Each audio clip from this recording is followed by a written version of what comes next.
l'activité physique, c'est pas forcément la seule option pour calmer la douleur. Et il y a des gens qui n'aiment pas l'activité physique.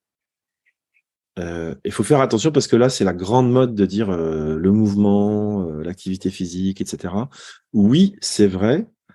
Et en même temps, en fait, c'est d'abord une question de ressources. C'est qu'est-ce qui permet aux gens justement de se ressourcer et d'aller mieux. Et de temps en temps, c'est peut-être pas l'activité physique, ça va peut-être être la méditation, ça va peut-être être le yoga, ça va peut-être être, enfin, le yoga c'est une activité physique.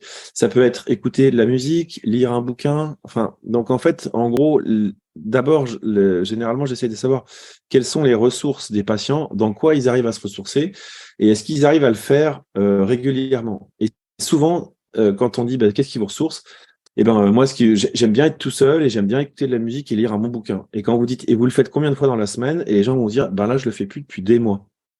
Donc, ça peut être tout simplement ça. Euh, d'autre part, l'activité physique, quand ça fait mal, c'est pas agréable du tout. Donc, et puis après, ça culpabilise les gens qui se disent, en fait, c'est parce que je fous rien, c'est de ma faute.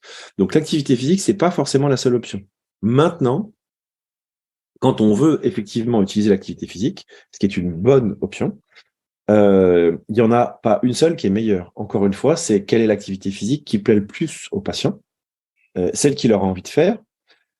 Et maintenant, il faut juste qu'elle soit adaptée à la problématique. C'est-à-dire que vous pouvez pas, quelqu'un qui a une hernie discale avec un disque qui, quand vous mettez de la flexion lombaire, ça vient mettre de la tension dans le disque. Vous pouvez pas lui dire d'aller faire du deadlift, du soulevé de terre, d'aller faire du vélo ou d'aller faire du rameur.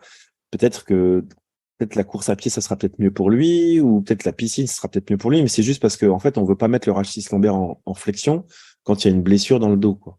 Mais quelqu'un qui a de la douleur chronique, généralement, on part du principe qu'il n'y a pas de douleur chronique, donc c'est plutôt qu'est-ce qui se voit faire.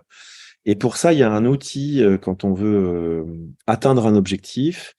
C'est l'acronyme SMART. Il faut que ce soit vraiment spécifique, cet objectif. Donc, j'ai envie de refaire de l'activité physique, j'ai envie de refaire du sport, j'ai envie de me remettre au foot, j'ai envie de refaire du tennis. Enfin, bref, il faut que ça puisse être mesuré, c'est-à-dire que en gros, le but, c'est de pouvoir en faire, par exemple, je vais prendre la course à pied. Ce serait de pouvoir recourir, par exemple, 3 fois par semaine, une demi-heure. Donc, du coup, on va mesurer les progrès. Il faut que ça soit aussi atteignable, c'est-à-dire que on peut pas dire je veux refaire dans un mois un marathon. Enfin, si j'ai pas couru depuis des années, faut que ce soit aussi réaliste. Et puis, il faut il y ait le temps. Et donc, en gros, c'est combien de temps vous avez pour.